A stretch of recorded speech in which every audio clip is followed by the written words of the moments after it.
Olá pessoal, tudo bem? Eu me chamo Glauco, sou professor de História e sou mestre em Educação Currículo pela PUC de São Paulo. Você deve estar se perguntando por que eu estou aqui hoje falando sobre livros. Bom, queria já começar falando que esse vídeo eu gostaria de falar sobre Os Miseráveis de Victor Hugo. E eu resolvi gravar esse vídeo porque esse livro aqui mexeu profundamente comigo. Considero o melhor livro que li em toda a minha vida e eu sou uma pessoa diferente, transformada depois de ter lido esse livro aqui, Os Miseráveis. Segundo, porque Os Miseráveis é um monumento da literatura mundial, né? Um dos grandes clássicos da literatura moderna contemporânea e realmente assim uma literatura essencial para todo mundo que goste de livro e que queira refletir um pouquinho sobre algumas questões da vida humana.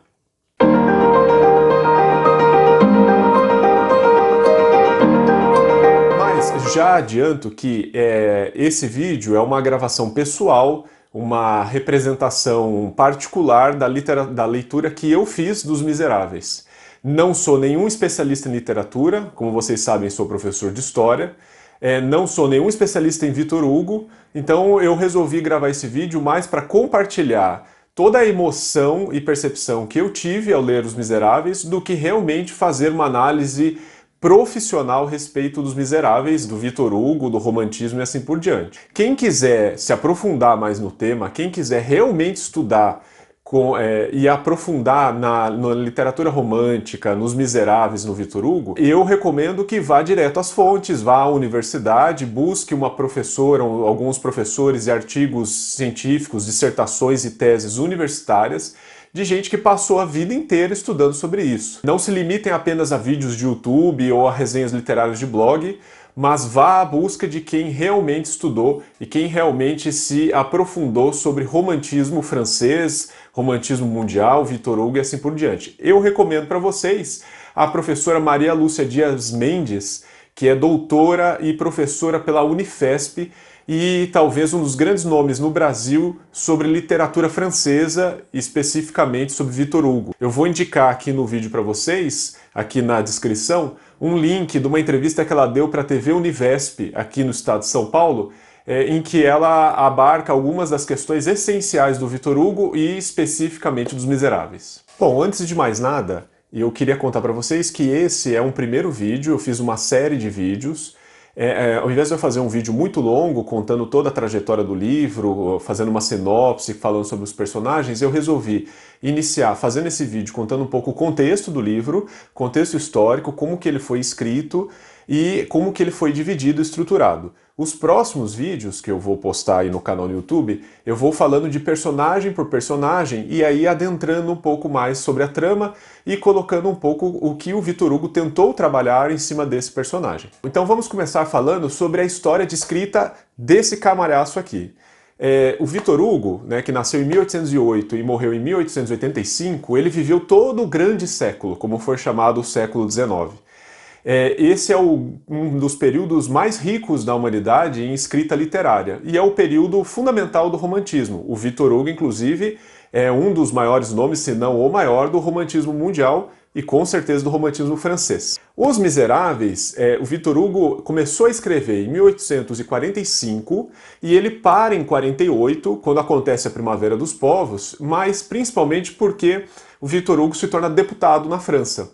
E aí então ele vai se dedicar à carreira política e deixa um pouco o livro de lado. Uma série de questões políticas acontecem na França nesse período, e em 1851, com o golpe de Luís Bonaparte, Napoleão III, Victor Hugo, que é opositor a esse golpe, ele resolve então se exilar, sair da França, e ele continua com a escrita dos Miseráveis interrompida.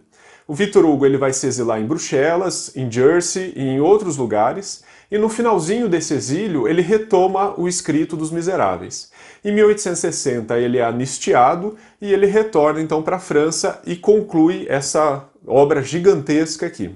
Os Miseráveis, ao longo da escrita do Victor Hugo, recebeu uma série de títulos diferentes, né? Primeiro ele resolveu chamar de As Misérias, Em algum momento da escrita ele chamou isso aqui de As Penúrias, e no final ele resolveu dar o nome original do livro, que é Os Miseráveis, que, a meu ver, era a melhor opção, o melhor nome que poderia ter se dado a essa magnífica obra aqui. Define muito bem a ideia e o contexto que o Victor Hugo quis trabalhar aqui.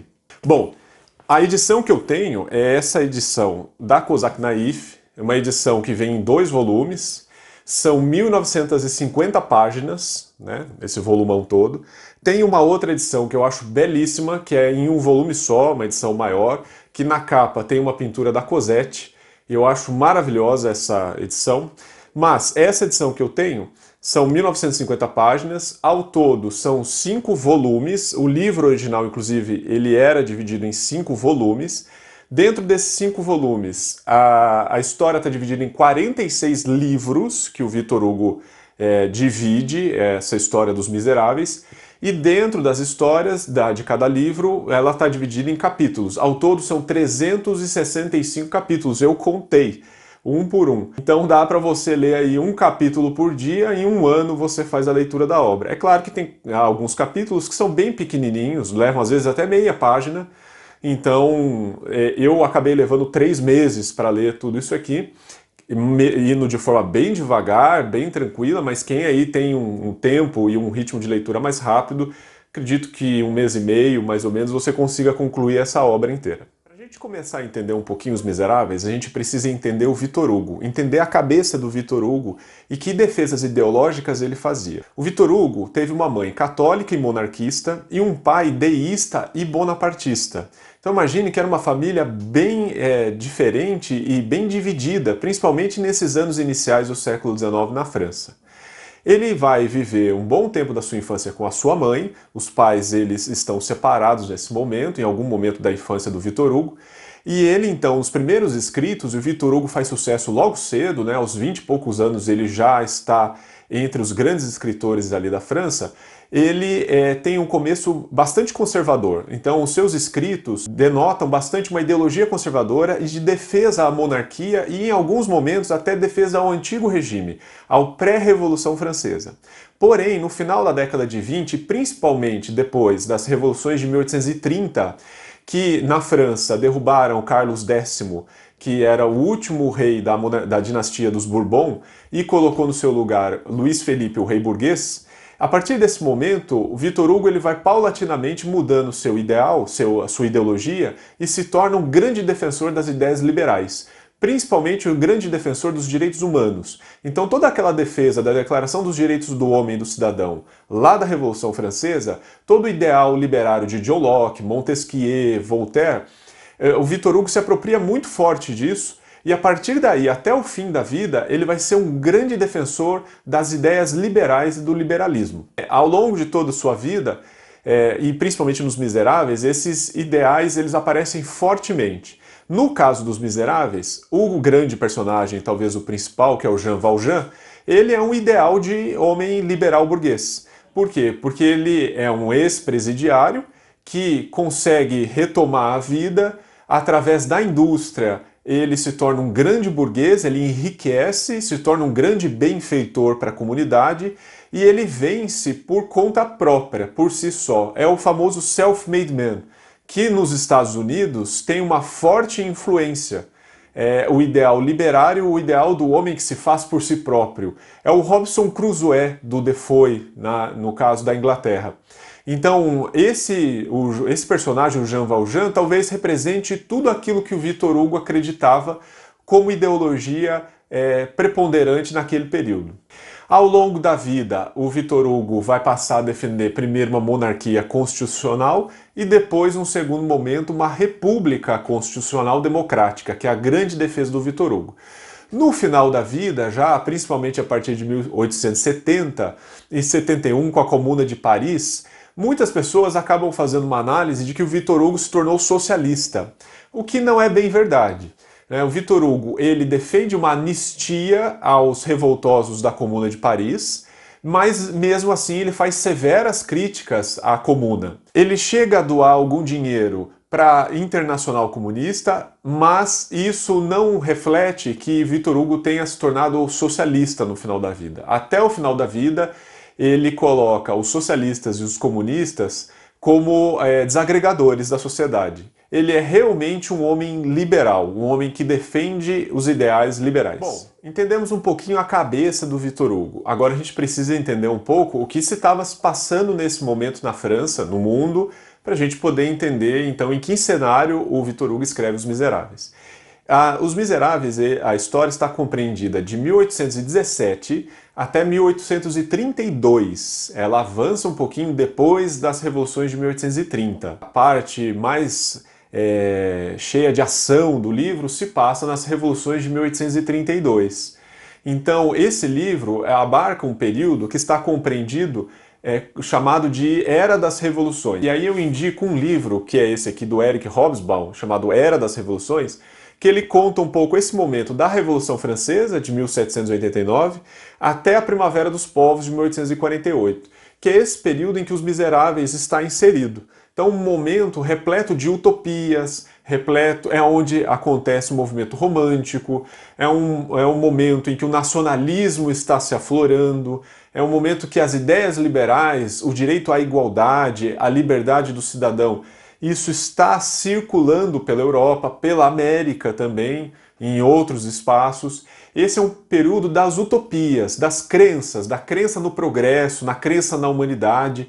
Um momento bem diferente do que vivemos atualmente, tanto no nosso país como no mundo, que é um momento cético que estamos vivendo. Então, esse momento, a Era das Revoluções, é um momento em que acontece a história dos Miseráveis. Os Miseráveis, em vários momentos, o Victor Hugo faz uma regressão à Revolução Francesa, através da fala de alguns personagens que viveram aquele momento. E aí há um misto de elogio e crítica. O Victor Hugo é bem enfático ao defender os revolucionários de 1789, mas muito crítico aos revolucionários de 1792, que é o período chamado de terror, o momento que Robespierre assume a revolução. Então o Victor Hugo ele defende claramente os ideais liberais da Declaração dos Direitos do Homem e do Cidadão, mas critica o aprofundamento da Revolução Francesa a partir de 92. Depois tem um momento também forte de regressão no livro, a partir do governo de Napoleão Bonaparte, que começa em 1799, e vai até 1815. Então, alguns desses personagens, principalmente o avô do Marius, o Sr. Gillenormand, ele rememora de forma muito crítica esse período de Napoleão Bonaparte, enquanto outros personagens, como o próprio Marius, têm uma memória, através do seu pai, a memória afetiva, de um momento muito de progresso, de aprofundamento das ideias liberais desse governo de Napoleão Bonaparte. Então vê-se aí no Victor Hugo um misto de elogio e de crítica a esse momento que realmente foi complexo, que foi o governo de Napoleão Bonaparte. Também tem dentro dos Miseráveis, através do avô do Marius, um elogio ao Congresso de Viena, que acontece em 1815, e que retoma a dinastia dos Bourbon. Só para quem não está muito bem ambientado, a dinastia dos Bourbon é a dinastia de Luís XIV, XV, XVI, que vieram antes da Revolução Francesa e foram derrubados pela Revolução Francesa e por Napoleão Bonaparte. Então, a partir de 1815, essa dinastia retoma através de Luís XVIII e depois Carlos X, e o avô do Marius, ele é entusiasta desse retorno dos Bourbon. Então o Victor Hugo ele tenta trazer nos Miseráveis vários personagens que com certeza ele convivia ali na França, pessoas saudosas do antigo regime, saudosas de Napoleão Bonaparte, saudosas da Revolução Francesa. Então ele tenta misturar tudo isso nesse caldeirão que é Os Miseráveis. Além disso tudo, vale ressaltar que da metade para o final do livro, aqui, principalmente no livro 4, o Victor Hugo ele começa a trabalhar um pouco a questão das revoluções de 1830. Então, quando principalmente aparecem os amigos do ABC, a figura do Marius, do Enjolras, aqui no finalzinho, já no livro 4, já indo para o livro 5, em que esses personagens eles defendem ideias liberais e republicanas. E mostra inclusive como é que esses personagens vão se transformando ao longo do tempo, porque o Marius mesmo não era tão engajado nas causas liberais e republicanas, que depois ele vai se engajar. Bom, Colocado todo o cenário, contexto histórico, toda a ideologia do Victor Hugo e o momento, como que foi escrito esse livro, então eu queria agora passar um pouquinho como é que o Victor Hugo vai construindo os personagens. Então eu queria fazer uma passagem geral dos personagens e depois nos vídeos que eu vou postando ao longo do tempo, eu vou adentrando e abarcando mais profundamente cada um desses personagens e o que o Victor Hugo quis trabalhar com cada um deles. A obra começa apresentando o bispo Dom Bienvenu, que encontra logo o Jean Valjean, logo no início da história. Então nós temos esses dois personagens logo no começo. Logo na sequência é apresentado para a gente a Fantine e um pouco mais na frente o Javert, que é um inspetor de polícia que vai perseguir o Jean Valjean quase durante toda a história. Logo depois, na sequência, nós temos a primeira grande digressão do livro, que é quando o Victor Hugo vai gastar páginas e páginas escrevendo a Batalha de Waterloo. Eu vou gravar um vídeo extra especial sobre as digressões. Eu escolhi 4 grandes digressões, que eu vou falar logo na sequência, para a gente poder trabalhar e entender um pouquinho. Muita gente acha muito chato essa parte, acha desnecessário, mas elas são fundamentais para a construção e ambientação de toda essa obra que é Os Miseráveis. O Victor Hugo apresenta os Thénardier, que é uma família pilantra, que usa de todos os artefatos para poder sobreviver, passando a perna em todo mundo, a Madame Thénardier, o Sr. Thénardier e suas filhas. Nesse cenário que é introduzido Cosette, a filha da Fantine, que vai viver com os Thénardier, depois eu explico um pouco por conta disso. É nesse momento que o Jean Valjean vai conhecer os Thénardier também, a Fantine também. Então o Victor Hugo ele vai apresentando os personagens, vai construindo as histórias e vai linkando as histórias de vida de cada um desses personagens ao longo do enredo. Depois nós temos uma segunda grande digressão no livro, que é quando Jean Valjean e Cosette se livram dos Thénardier e o Jean Valjean vai se instalar num convento. E essa grande digressão trata-se um pouco sobre a vida no convento, a vida monástica, a vida das freiras. E o Victor Hugo, por ter tido uma infância muito católica, ele faz toda uma reflexão sobre essa vida trancafiada dentro de um convento. A partir daí ele apresenta, a história continua acontecendo, e depois ele apresenta uma terceira grande digressão dentro do enredo, que é quando ele vai, e eu achei muito bacana essa digressão, que ele vai falar dos moleques de rua de Paris. E aí ele vai apresentar a figura do Gavroche, que a meu ver assim, é um personagem fantástico. Ele trata sobre a cidade de Paris, sobre a miséria urbana, sobre como que esses meninos abandonados, órfãos ou de pais presos, eles vão se virar, né, vão sobreviver nessa cidade de Paris que está crescendo e se industrializando. A partir daí ele vai apresentar então a figura do Marius, dos amigos do ABC, do avô do Marius, que é o Sr. Gillenormand. Nós vamos entender um pouquinho mais quem era o pai do Marius. A gente vai aprofundar um pouco mais esse personagem, que é um personagem que ainda aparece desconectado dos demais naquele momento. O Marius vai conhecer os amigos do ABC, que são outros estudantes que vivem ali em Paris e estão vivendo nesse caldeirão de ideias, né? Então é um caldeirão de ideias monarquistas, antigo regime, liberais, republicanos, socialistas, democratas e assim por diante. O Victor Hugo apresenta personagem por personagem e essa é uma característica muito interessante do Victor Hugo. A forma como ele apresenta o perfil dos personagens é de uma forma muito interessante porque ele faz uma análise do perfil psicológico, social, cultural desses personagens, muitas vezes de forma cômica. Então é muito interessante porque você se familiariza como se você conhecesse realmente o personagem, como se ele fosse gente. Então não tem nenhum personagem dentro dos Miseráveis que ele é 100% herói, 100% bandido. O Victor Hugo ele traz o ser humano como ele é, herói e malvado ao mesmo tempo. Bom e mal ao mesmo tempo, né?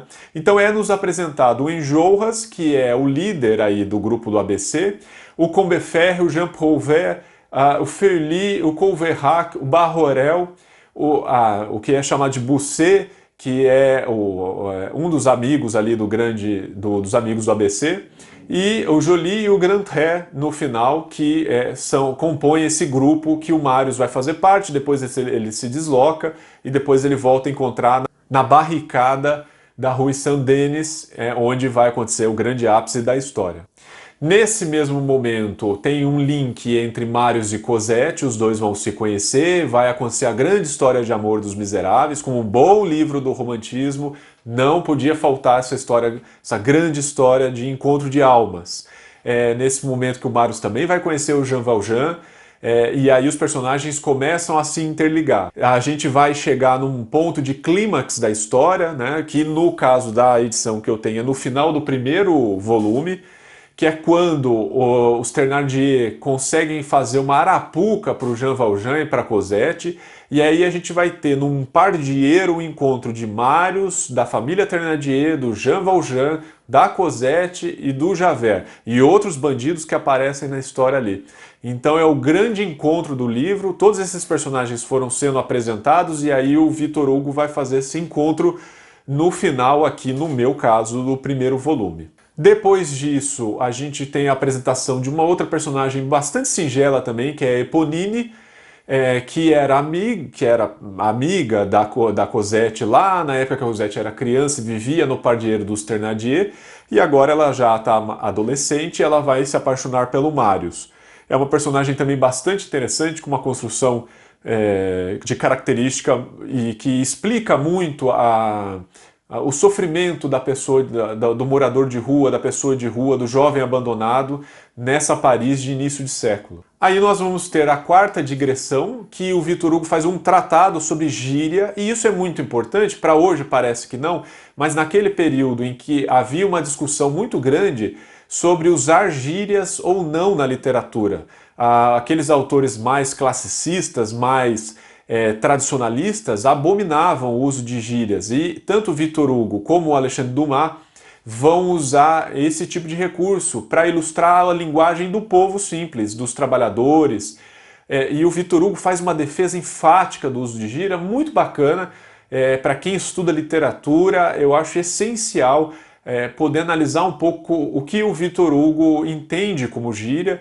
Em alguns momentos ele ainda é um pouco elitista na defesa dele, da gíria, porém, contextualizando isso no período, é um momento do livro muito interessante. E aí a gente vai ter a grande parte do livro, né, assim, o ápice talvez do livro, que é a luta na barricada que os jovens do ABC constroem na Rue Saint-Denis, e aonde vai acontecer toda essa luta com a guarda, a polícia local de Paris, e isso vai caminhar quase até o final do livro. Ali a gente vai ter o encontro de todos os personagens de novo, Eponine, Gavroche, os amigos do ABC, Marius, Javert, Jean Valjean, então praticamente todos estão ali envolvidos nessa grande batalha. Com o fim da revolta, o Jean Valjean ele vai salvar o Marius, vai ter um momento ali junto com o Javert, Jean Valjean e Javert, o momento final que vai decidir a vida do Javert, inclusive, e dali em diante então tem toda a finalização do livro, o casamento do Marius com a Cosette, a questão do Jean Valjean se sentir agora preterido e toda a descoberta sobre quem realmente é o Jean Valjean. Então aí o Victor Hugo finaliza o livro, e que para mim esse final de livro, assim, as últimas páginas, foi impactante demais. Eu cheguei, confesso, que cheguei a chorar nesse final, o final do Jean Valjean, como que se dá esse final desse grande personagem. Nunca chorei num livro, nunca chorei lendo uma obra literária. Sei lá, talvez eu esteja morto por dentro, né, em alguma medida. Esse livro realmente, e esse final do Jean Valjean e dos Miseráveis, ele tocou profundamente em mim. O livro todo me tocou, mas esse final, para mim, foi uma lição de vida. Realmente eu saí mudado depois desse grande final. Mas para você entender o final e se comover com o final, você precisa fazer toda a leitura do livro. E aí termino esse recorte falando justamente disso, né? Tem algumas releituras do livro, alguns livros resumo e tal. Eu acho que nada substitui fazer a leitura. É grande, porém é necessário. Todo esse momento que você passa lendo Os Miseráveis é um momento que o Victor Hugo vai te enlaçando e te abraçando de uma tal forma que você se envolve com os personagens e no final você consegue realmente sentir aquilo que o Victor Hugo acho que queria que você sentisse. Bom, Para finalizar esse vídeo, esse vídeo vai ficar o maior de todos, os demais vídeos serão curtinhos, de 5 a 8 minutos, onde eu vou tratar de cada um dos personagens aqui dos Miseráveis.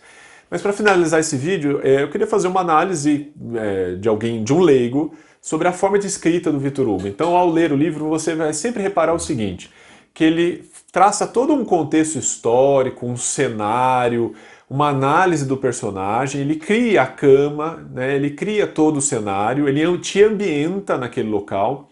A partir daí, ele começa a narrar acontecimentos da história do livro, até chegar no momento de clímax da ação.